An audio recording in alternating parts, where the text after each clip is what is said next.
Pada suatu hari yang tenang, Rasulullah Shallallahu Alaihi Wasallam sedang duduk di rumahnya. Tiba-tiba, malaikat Jibril datang dengan wajah yang tampak cemas. Rasulullah pun bertanya lembut, "Wahai Jibril, apa yang terjadi?" Jibril menjawab, "Wahai Muhammad, hari ini Allah Subhanahu wa Ta'ala sedang menyalakan api neraka. Seluruh malaikat gemetar ketakutan. Tidak ada satupun yang berani mendekat." Rasulullah menatapnya penuh tanda tanya. Lalu Jibril melanjutkan, "Wahai kekasih Allah, aku datang hanya untuk bertabaruk, memohon ketenangan dengan mengingat cinta Allah kepadamu." Rasulullah terdiam lama, lalu bertanya lagi, "Wahai Jibril, ceritakan padaku, bagaimana sebenarnya neraka itu?" Jibril menunduk, suaranya bergetar, "Wahai Muhammad, neraka itu terdiri dari 7 tingkatan. Setiap tingkatan dipisahkan sejauh perjalanan 70 tahun. Yang paling bawah adalah tempat yang paling panas." Rasulullah bertanya, "Siapakah penghuni lubang-lubang itu, wahai Jibril?" Jibril pun menjawab satu persatu. Yang pertama, untuk orang munafik, lalu untuk penyembah berhala, penyembah matahari dan bintang, kemudian Yahudi dan Nasrani. Namun ketika Rasul bertanya tentang tingkatan ketujuh, Jibril terdiam. Rasulullah mengulang pertanyaannya, tapi Jibril tetap tak sanggup menjawabnya.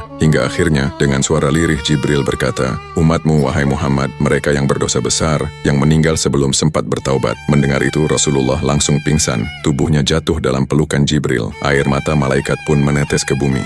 Ketika beliau sadar, Rasulullah menangis terseduh bersujud. Beliau berdoa penuh harap, "Ummati, ya Rab, ummati." Beliau tidak mengangkat kepalanya selama 3 hari 3 malam, kecuali hanya untuk sholat ketika Bilal memanggil dengan azan. Sahabat Abu Bakar menyadari ada sesuatu yang terjadi pada diri Rasulullah. Kemudian beliau datang ke rumah Nabi dan mengetuk pintu dan salam. Namun tak ada jawaban dari dalam rumah. Abu Bakar berkata, "Adakah celah yang terbuka hingga aku bisa menjumpai engkau, wahai kekasih Allah?" Sahabat Umar melihat Abu Bakar menangis kemudian bertanya. Mendengar penjelasan Abu Bakar, Umar kemudian mencobanya. Namun lagi-lagi tidak ada jawaban. Kedua sahabat Nabi itu lalu menyuruh Salman Al-Farisi untuk mengabarkan kepada Fatimah Az-Zahra tentang kondisi ayahnya. Fatimah kemudian berlari dengan penuh kekhawatiran. Saat mendengar ketukan pintu dan suara Fatimah, akhirnya Rasulullah terbangun dan membuka pintu rumahnya. Dengan penuh kekhawatiran, Fatimah melihat ayahnya pucat dan kurus. Dengan tangis ia bertanya, "Wahai ayahku, apa yang membuatmu begini sedih?" Rasulullah menjawab dengan suara yang lemah, "Wahai Fatimah, bagaimana mungkin aku tidak sedih, sedangkan Jibril berkata bahwa akan ada dari umatku yang masuk neraka." Air mata Fatimah jatuh di tangan ayahnya. Rasulullah memeluk putrinya sambil berbisik,